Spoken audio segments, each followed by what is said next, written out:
Picture this. It's August 2025. A factory floor in Stuttgart sits empty at 2 p.m. on a Tuesday.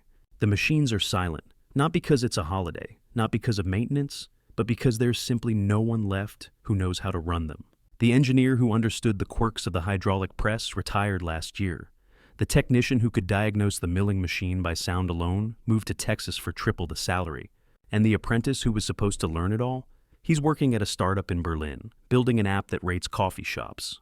This isn't a hypothetical. This is happening right now across Germany's industrial heartland. And here's the part that should make your spine tingle. The same companies that once had waiting lists of applicants 10,000 deep are now begging 23-year-olds with minimal experience to please consider a career in manufacturing. But here's the real twist, the one that no one saw coming. It's not that German engineers forgot how to engineer. It's that the world redefined what engineering actually means, and Germany was too busy polishing the old definition to notice the memo. See, there's a number I need you to remember: 52,000. That's how many jobs the German automotive sector has shed in just the last 12 months. 52,000 human beings, most of them highly skilled, most of them with decades of experience gone. But that number, as brutal as it is just the symptom. The disease runs much deeper, because what we're watching in real time is the extinction of a specific kind of excellence. The kind that built the modern world, but cannot survive in the world that's coming next. So, let me ask you something. When you think of German engineering, what comes to mind? Precision, right?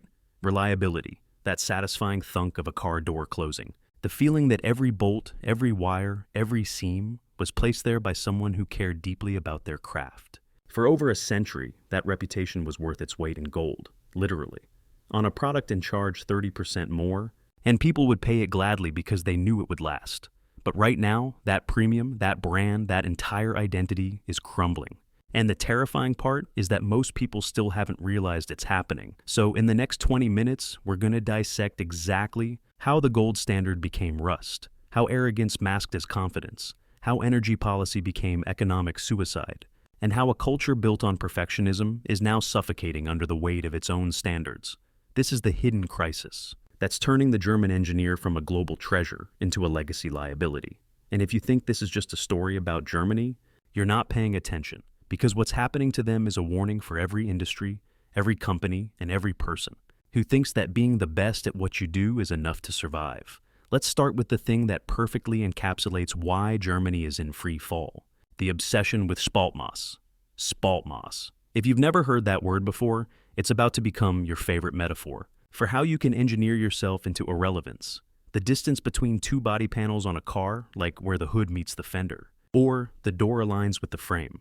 For the last 50 years, German automotive engineers have been borderline obsessed, almost erotically fixated, on minimizing this gap to the point of invisibility.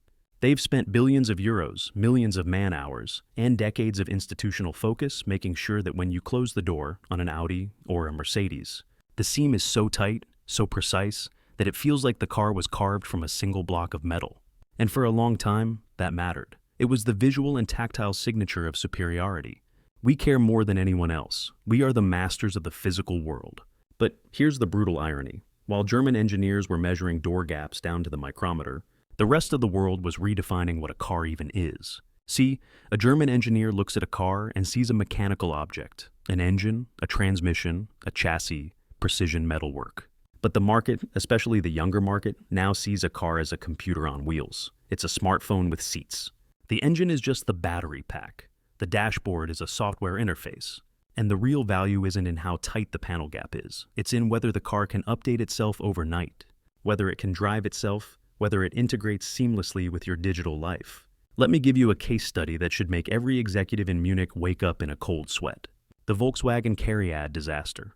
Oh no, Tesla's eating our lunch, and it's because their software actually works.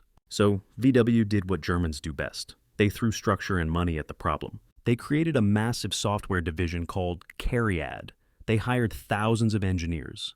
The goal was to build a proprietary operating system that would rival Tesla, that would rival Google.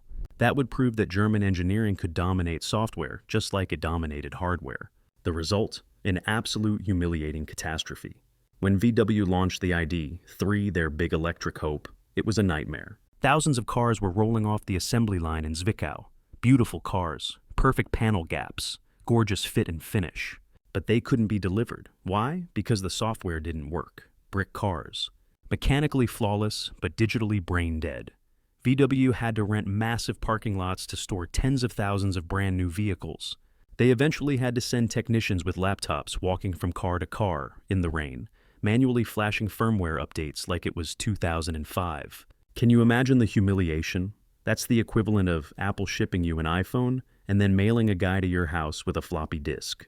This disaster stems from a fundamental cultural mismatch. German engineering culture is built on hierarchy, on planning, on perfectionism.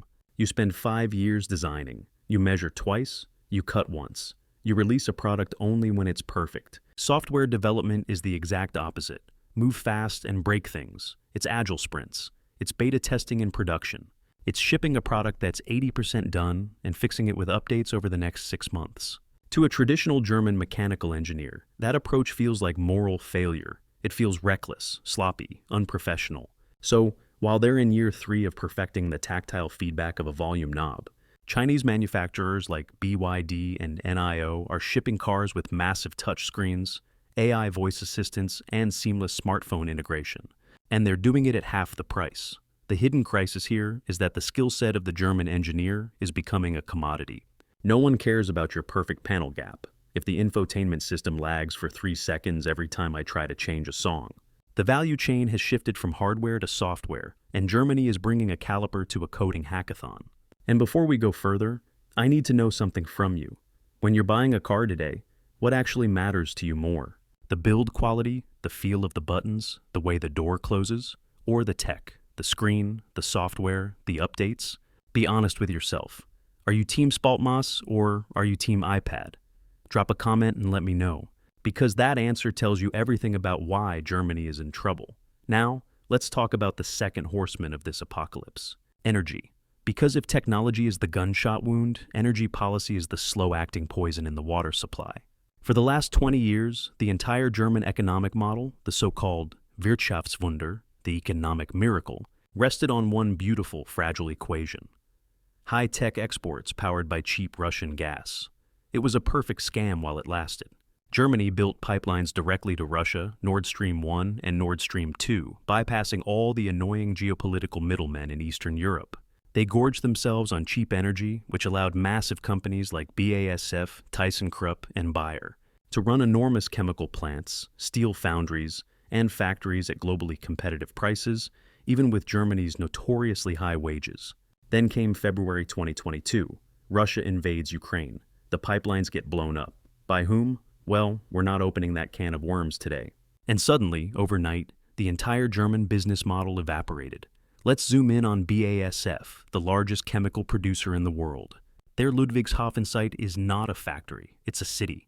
It consumes as much energy as the entire country of Switzerland. When gas prices spiked in 2022 and 2023, BASF's energy bill didn't just go up. It went vertical, into the stratosphere. So, what does a rational company do when the ground beneath them becomes financially toxic? They leave. BASF is now permanently downsizing in Europe. They're cutting jobs, shutting down ammonia plants, and moving investment to, you guessed it, China. They're building a $10 billion complex in Zhanjiang. Think about the implications of that for a second. The German chemical industry is the bedrock of everything else. You need chemicals for plastics, for fertilizers, for pharmaceuticals, for car parts, for electronics. If your primary industries leave, the entire supply chain starts to fracture. But it gets worse, because it's not just that Russian gas is gone. It's that Germany's own energy policy is, to put it as politely as possible, completely schizophrenic. In the middle of an energy crisis, with factories screaming for reliable power, Germany decided to shut down its last 3 remaining nuclear power plants. Yes, you heard that correctly. China is exploring small modular reactors, while even Japan is restarting nuclear after Fukushima. Germany, driven by a decades-old trauma stemming from Chernobyl and the 1980s Green Movement, turned off reliable, carbon-free baseload power. So, now German engineers are facing electricity prices that are 2, sometimes 3 times higher than their competitors in Texas or Guangdong. Imagine you're a mid-sized German manufacturer, making specialized ball bearings or precision gears. You're competing directly with a guy in Ohio. His monthly energy bill is $10,000. Yours is 35,000. It doesn't matter how brilliant your engineering is. It doesn't matter if your ball bearings are 1% rounder or last 2 years longer. The math simply does not work. You will lose the contract because your cost structure is broken. Deindustrialization. It's not dramatic. The factories aren't exploding. There are no riots. It's a slow bleed. It's an investment decision not made. It's a new production line that goes to South Carolina or Hungary instead of Bavaria. We're leaving. The German engineer is becoming obsolete here, not because they forgot how to build, but because the economic ground beneath their feet has become too expensive to stand on. They're still the best chefs in the world, but someone just set the kitchen on fire to save money on rent. And here's the kicker. We haven't even talked about who's going to replace these engineers when they retire. Because that story, that is a demographic horror show all on its own. Let me introduce you to Hans. Hans is 58 years old. He's a senior mechanical engineer at a Mittelstand company somewhere in Baden-Württemberg. Hans can look at a hydraulic pump schematic for 3 seconds and tell you exactly why it's going to fail in 6 months. He's been with the company for 40 years. He knows why they switched suppliers in 1998.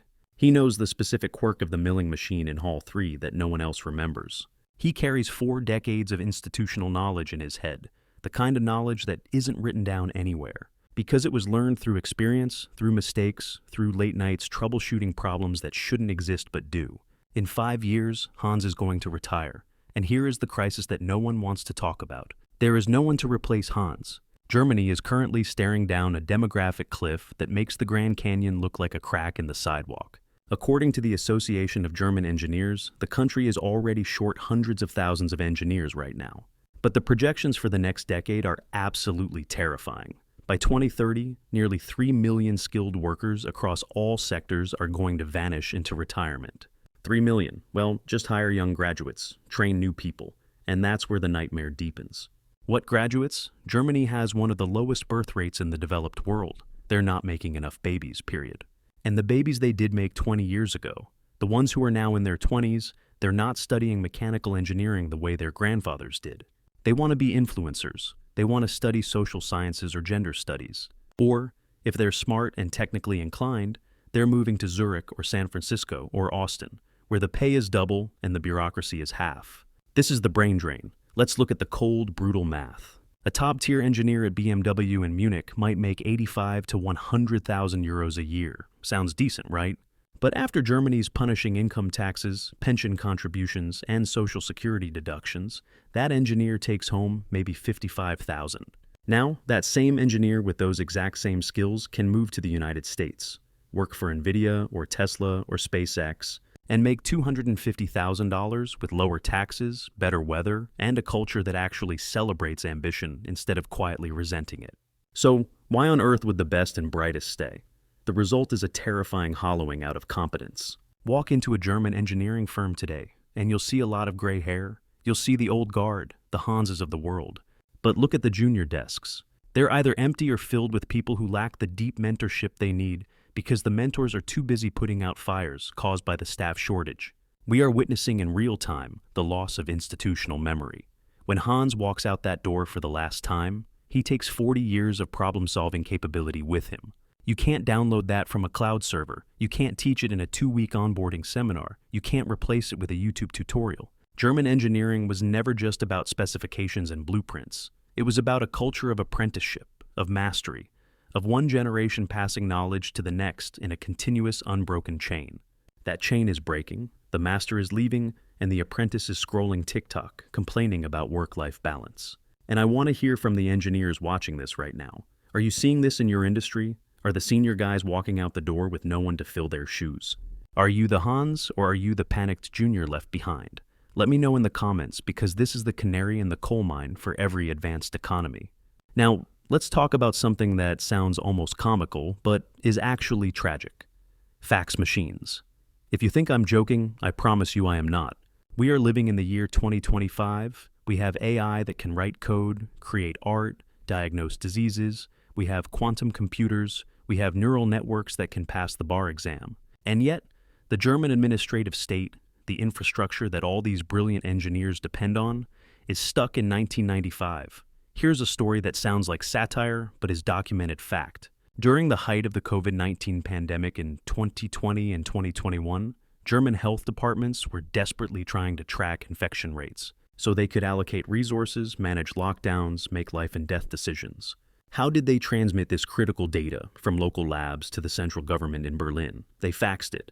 I am not exaggerating. They literally printed out spreadsheets, walked to a fax machine, and dialed a number. Sometimes the machines ran out of paper. Sometimes the lines were busy. Sometimes the fax didn't go through. And no one knew for hours. This is the country that invented the automobile, the MP3 format, and the X-ray. And they were fighting a 21st century biological crisis with thermal paper and phone lines. This obsession with paper, with physical signatures, with bureaucratic process is actively choking innovation. There's a German word you need to know, bureaucratic, cutting red tape. Politicians say it every single election cycle. And every single year, the rulebook gets thicker. Let me give you a concrete example. Great, German engineering, German efficiency. This will be smooth. He ran headfirst into the German Planning Commission and nearly lost his mind. The factory was delayed for months, not because of technical problems, but because of hibernating snakes and sand lizards. I am not making this up. Local environmental groups and bureaucratic processes halted a multi-billion euro project that would employ thousands of people because they needed to conduct studies and relocate specific populations of ants and lizards. Now, I'm not saying we should pave over nature, but the process took forever. There were public hearings where local citizens could file complaints about potential noise and the smell of paint before the factory was even built. Musk famously started laughing in a meeting when someone told him the water usage permits would take another year to approve. This is insane. In China, we went from dirt to producing cars in 11 months. Here, it takes that long just to get the permit stamped. And he's right. In Shanghai, Tesla's Gigafactory went from an empty field to shipping vehicles in less than a year. In Germany, it took almost that long just to argue about the font size on the environmental impact forms. For a German engineer, this is soul-crushing. You want to innovate? Fine. Fill out form A38. Wait 6 weeks. Oh, you used the wrong font size on page 12? Rejected. Resubmit. Start over. This creates a culture of risk aversion. Why try something new if the paperwork is a nightmare? Why launch a startup if the bankruptcy laws treat you like a criminal for failing? In Silicon Valley, failure is a badge of honor. I blew up 3 companies, learned a ton, now I'm on my 4th. Will you fund me? In Germany, if you go bankrupt, you're stigmatized. You're marked. The banks won't touch you. Your neighbors whisper. So, the engineers play it safe. They refine the diesel engine for the 50th time, instead of inventing the hydrogen fuel cell. They optimize the door handle instead of rethinking transportation. The bureaucracy doesn't just slow things down. It sterilizes the imagination. It turns bold engineers into timid box checkers. And that might be the saddest part of this entire crisis. But here's where the story goes from sad to genuinely terrifying. Because everything I've described so far, the software lag, the energy suicide, the demographic collapse, the bureaucratic paralysis, those are all self-inflicted wounds. Those are internal problems. But while Germany was busy shooting itself in the foot, a predator quietly entered the room. And that predator is China. For 30 years, the relationship between Germany and China was simple and comfortable, teacher and student. Volkswagen entered China in the 1980s. They were the first. They taught the Chinese how to build cars, how to set up production lines, how to manage quality control. We give you our knowledge. You give us access to your billion-person market. And for a long time, German executives loved it. They made billions. They got fat. They got arrogant. They genuinely believed deep in their hearts that the Chinese would never, ever catch up. But they can't create. They'll always need us. And then came April 2023, the Shanghai Auto Show. This was Germany's Sputnik moment. German auto executives flew to Shanghai, walked onto the show floor, and you could literally see the blood drain from their faces. They saw cars from BYD, from NIO, from Xpeng, from Zeekr, and these were not the cheap plastic knockoffs of 10 years ago. These cars were gorgeous, sleek, refined. They had battery technology that Germany had ignored, LFP batteries that are cheaper, safer, and last longer. They had software that worked like an iPad, smooth, intuitive, seamless, and they cost 30% less than a comparable Volkswagen. There's a famous story, probably apocryphal but spiritually true, of a senior VW executive sitting in a BYD at that auto show, playing with the infotainment system, and just quietly, softly swearing to himself in German. We are not the teachers anymore, we are the dinosaurs. Let's talk about BYD for a second, because they represent everything Germany is not, and they do everything in-house. They own lithium mines. They manufacture their own blade batteries. They produce their own semiconductors. They build the cars. They even own the cargo ships that transport those cars to Europe. They are vertically integrated in a way that makes German supply chains look like a chaotic jigsaw puzzle held together with duct tape. And now, the BYD Explorer number 1, their massive car carrier ship, is docking in Bremerhaven, unloading thousands of electric vehicles that are cheaper, often better, and backed by the full weight of the Chinese government. German engineers are becoming obsolete here because they're fighting a war against a competitor who moves at China speed, who has virtually unlimited state backing, who controls the raw materials from mine to factory floor, and who is not burdened by legacy unions, legacy factories, or legacy thinking. Germany is trying to fight back with tariffs, with taxes on Chinese imports, but that's just a band-aid on a severed limb. If your product is more expensive and often inferior, a tariff doesn't fix the problem. It just delays the funeral by a few quarters. The hidden crisis here is that Germany bet the entire farm on the internal combustion engine. They were the best in the world at it, and they could not imagine a world where that skill became worthless. And while they were busy polishing pistons and perfecting fuel injection, China quietly cornered the global market on batteries, on electric drivetrains, on the entire future of transportation. Germany mastered the past. China owns the future, and that is a sentence that should echo in the halls of every German boardroom, like a funeral bell. So, let's talk about the psychology behind all of this. Because if you study business history, you know the story of Kodak. Kodak invented the digital camera in 1975. They had the technology. They had the patents, but they buried it because they were making too much money selling film and photo paper. They were too good at the old thing to survive the new thing, and by the time they realized their mistake, it was too late. The company that defined photography for a century went bankrupt. Germany is living through a national Kodak moment. There's a concept in business theory called the innovator's dilemma. It goes like this: when you are the absolute best in the world at something, when you have spent decades perfecting a craft, you become psychologically and financially terrified of doing anything that might cannibalize that success. German automotive executives spent the last decade laughing at Elon Musk. They called him a con man. Spaghetti on wheels, plastic toys. Why? Because looking down on the competition felt safer than admitting the game had fundamentally changed. This arrogance, this dismissive superiority, permeates the entire engineering culture. If a solution comes from Silicon Valley or from Shenzhen, it's automatically viewed with suspicion, with skepticism, with disdain. That's not how we do things. That's not real engineering. Let me give you a perfect example: data and AI. Germany treats data privacy not as a regulation, but as a state religion. The GDPR, the General Data Protection Regulation, is arguably Germany's most successful regulatory export in the last decade. It's been copied around the world. But here's the problem. While American and Chinese engineers are feeding massive data sets into AI models, training the next generation of neural networks, building autonomous systems, German engineers are sitting in 3-hour meetings with legal compliance officers, arguing about whether an IP address technically counts as personal data. You cannot train world-class AI if you are legally and culturally terrified of data. You cannot build the autonomous systems of the future if every data point requires a consent form and a 6-month ethics review. So, while the rest of the world is moving toward an AI-driven economy, Germany is building the safest, most private, most ethically compliant digital graveyard in the world. The German engineer is becoming obsolete because in the modern economy, velocity matters more than perfection. Being good enough and fast beats being perfect and late. And Germany is still trying to be perfect. They're still measuring twice, cutting once, and they're arriving at the party 3 years after the lights have been turned off and everyone's gone home. So, let's zoom all the way out and look at the full picture, because it's not just one thing. If it were only energy prices, they could subsidize it. If it were only software, they could buy talent or acquire companies.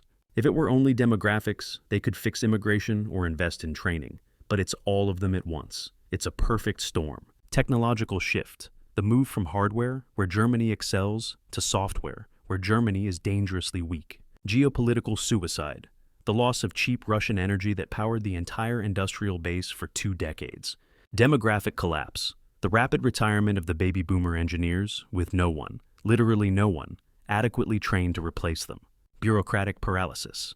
A government and a regulatory system that loves paperwork more than progress, that punishes risk instead of rewarding it. And a competitive predator, a China that has gone from student to master, from copier to innovator, in the space of a single generation. This is not a recession. This is not a temporary downturn that will correct itself in 2 years when interest rates drop. This is a structural break. The era of German industrial dominance, an era that stretched from 1871, from the unification of Germany under Bismarck, all the way to 2022, is effectively over.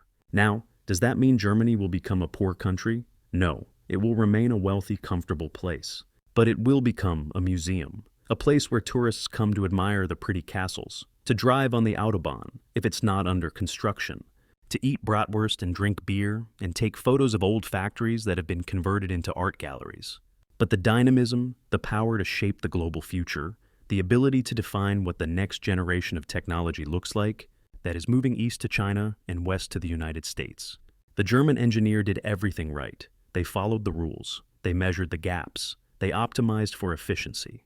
They valued precision and discipline and mastery, but they optimized themselves for a world that no longer exists. And that is the tragedy. So, what's the lesson here? Whether you're an engineer, an investor, a business owner, or just someone trying to navigate this economy and figure out where to place your bets, the lesson is brutally simple.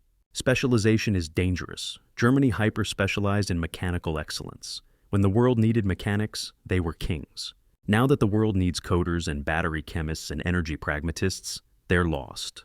Don't be a German engineer in your own life. Don't get so good at one specific thing, so deeply invested in one way of doing things, that you refuse to see the world changing around you. Be adaptable. Be willing to be ugly and fast rather than perfect and slow. Be willing to ship the beta version, to iterate, to fail small and learn quickly. And for God's sake, don't build your entire economic model on cheap gas from a guy who has a habit of invading his neighbors. The 52,000 jobs lost in the last year are not just numbers. They're human beings. They're families. They're entire towns that revolved around a single factory. And the saddest part is that most of those engineers are brilliant. They're not obsolete because they're stupid. They're obsolete because the world moved and they didn't. So, if you found value in this deep dive into the collapse of an industrial giant, if this made you think differently about your own career, your own industry, your own assumptions about what makes someone valuable in the economy, then you need to watch what I'm working on next. Because we're going to take this same lens and apply it to Japan.